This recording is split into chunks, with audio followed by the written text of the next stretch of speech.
আজকে পাসপোর্ট হাতে পেয়ে চলে গেলাম এয়ারপোর্ট। দিস ইজ হুয়াই, কিন্তু কেন জানতে হলে সম্পূর্ণ ভিডিও দেখুন। হ্যালো গাইস, আসসালামু আলাইকুম। সকাল সকাল ঘুম থেকে উঠে দেখি 8টা বেজে গেছে। 8টা বাজার পর আমি তো মনে করেন চটপট রেডি হয়ে একাতে ঘুরে একাতে বেস্ট লাইট নিয়ে বাইরে হয়ে গেলাম আমার পাসপোর্ট আনার জন্য। এটা আমার আগের পাসপোর্ট, যেটা দ্বারা ভিসা লাগে না, বয়স কম থাকার কারণে, তাই নতুন করে বয়স বাড়িয়েছি। সেই পাসপোর্ট আজকে আনার জন্য আমি রওনা হয়ে গেলাম। আস্তে আস্তে পেয়ে গেলাম সিএনজি। আর গাইস, এটা হচ্ছে রিভার ভিউ ফেস্টিভ্যাল খেয়াঘাট। আর এখানে অনেক পর্যটক ঘুরতে আসে। গাইস, আপনারা যদি ঘুরতে আসতে চান তাহলে চলে আসবেন এখানে, অসৌন্দর্য অপূর্ব ফিল পাবেন।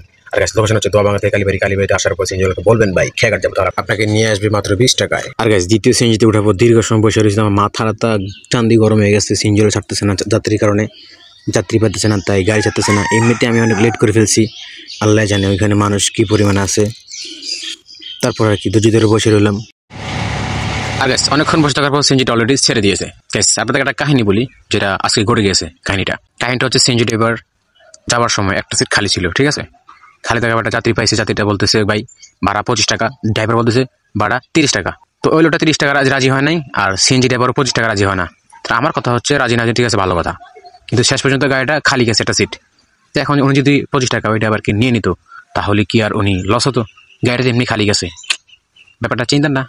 আর গাইস, এখানে আসার পর তো আমার মাথায় হাত, কারণ এখানে এত পরিমাণে মানুষ, যা কল্পনার বাহিরে, যে আমি আদৌ কি বই পাবো কি না।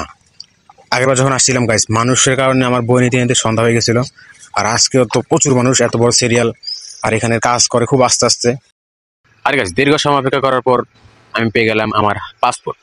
আর এখন আমি 2টা পাসপোর্টের মালিক। গাইস, এখন চলে যাব। যাওয়ার পর সন্ধ্যাবেলা আবার আমার ঢাকার উদ্দেশ্যে রওনা হতে হবে। So let's go. আমার দোস্ত আবু সালে অনেক কাছের একজন বন্ধু।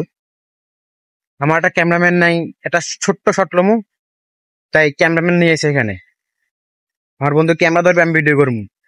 এটা হচ্ছে নিঃস্বার্থে ভালোবাসা বন্ধু, এটা কোনো মাইয়ের ভালোবাসা না, বন্ধুত্বের ভালোবাসা, বুঝছেন বন্ধু?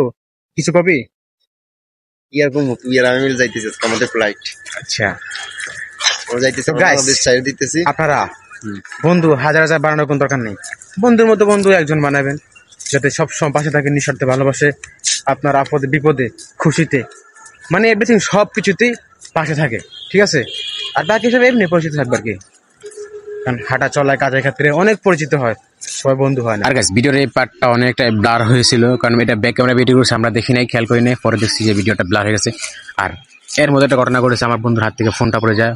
ডিসপ্লে সব ফাইটটা গ্লাস সাইডে যায়। আর এতটা বাজে অবস্থার মধ্যে আমার বন্ধুর মুখে কি একটা সুন্দর হাসি, মনে হচ্ছে ও খুশি হয়েছে, মনে কোনো কষ্ট নাই, এরকম ফিল।